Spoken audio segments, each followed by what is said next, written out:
when you were in your other church, or in your previous churches per se, though it might have not been the same experiences as what you're experiencing now, it was still very real. And by that, I mean that you saw some crazy things, manifestations, and you saw the spirit realm.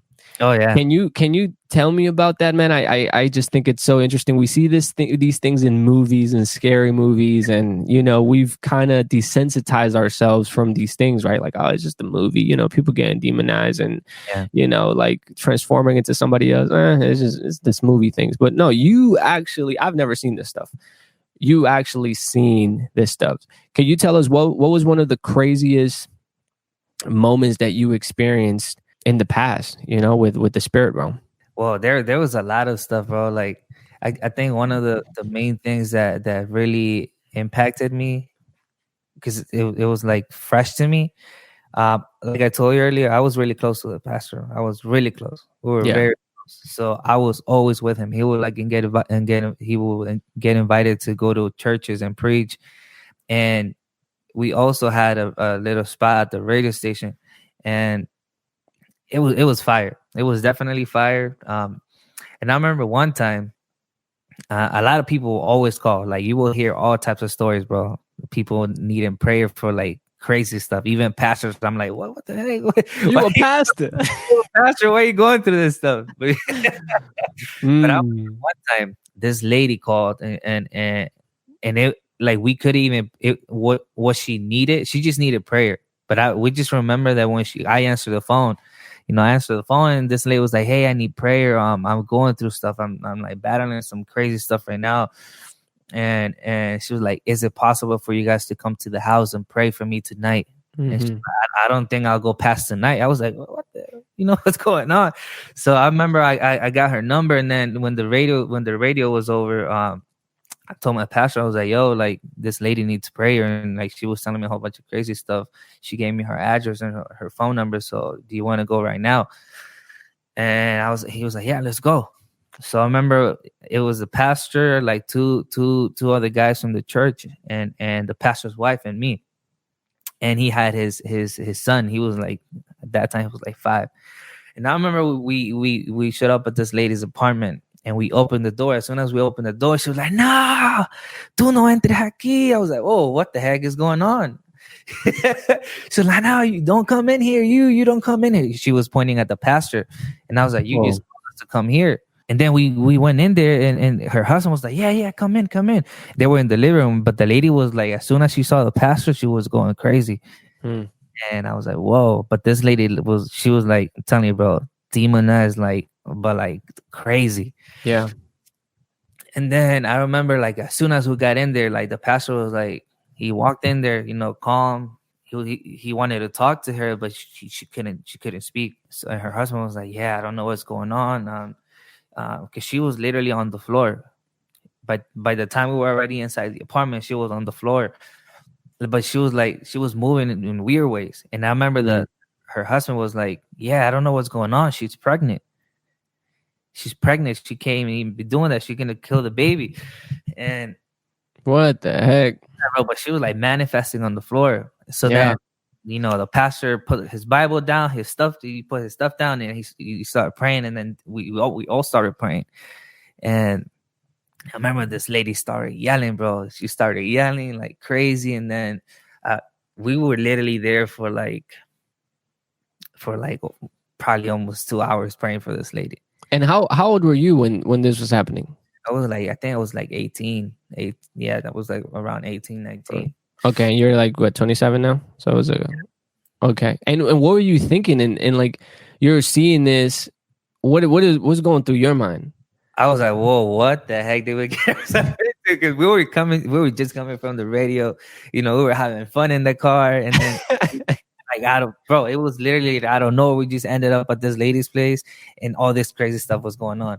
Yeah. I was like, oh my God. I mean, I had already seen like manifestations at the church, right?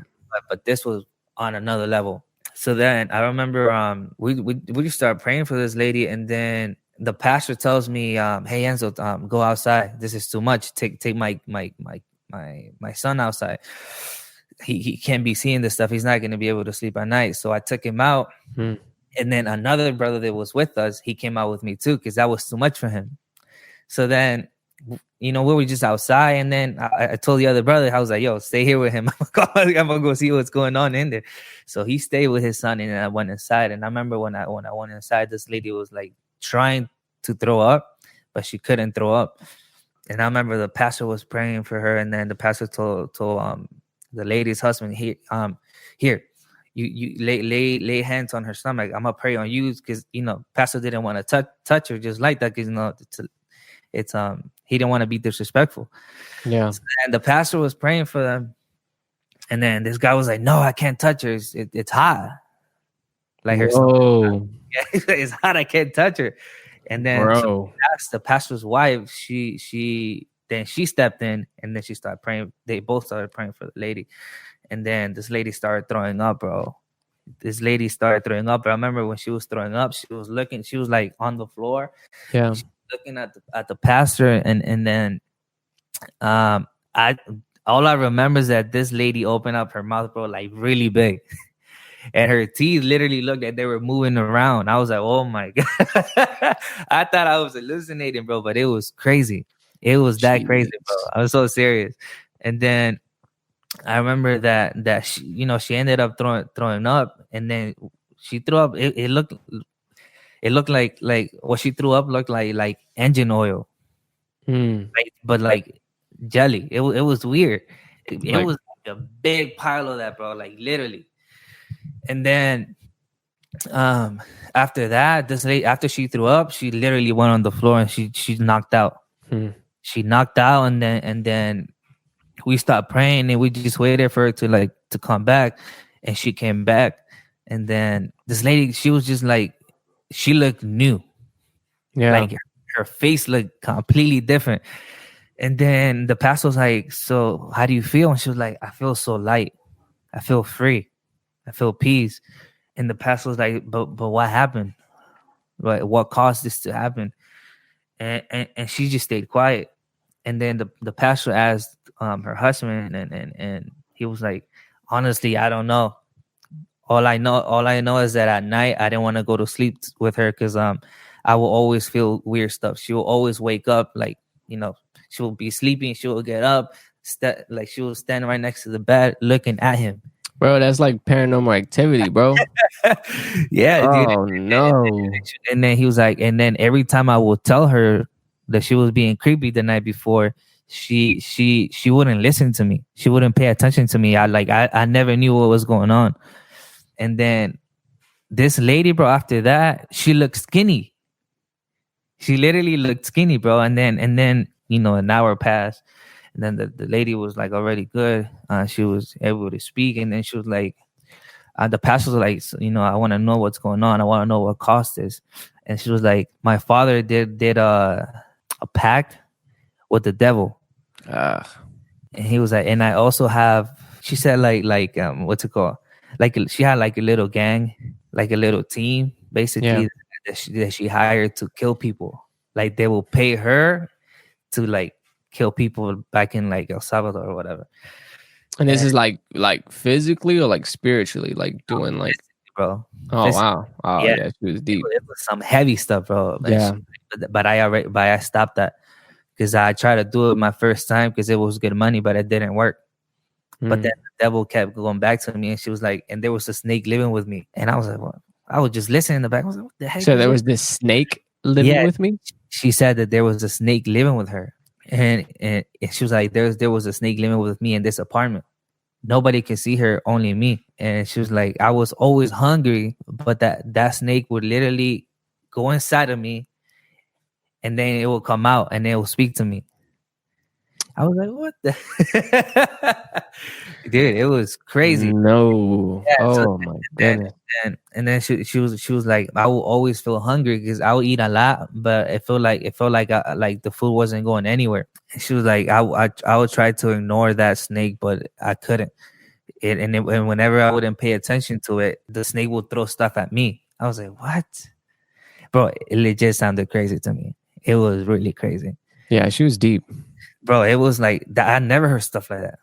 that was way too graphic for me. I was like, oh, Jesus, oh my God. But it was crazy, dude. And then, we prayed for this lady. She ended up coming to our church, but that was some crazy deliverance, bro. And I remember after that, the pastor, he actually went on a fast for like 2 weeks. And he told everybody that was there praying for that lady to go on a fast for 2 weeks. And I remember at that time I used to stay at the pastor's house a lot, and we started, we started to fast and to pray. And then I remember one time I stayed over at his house and I was sleeping on the couch, and then the door, they used to live in an apartment and all the way at the top floor, and they had a balcony.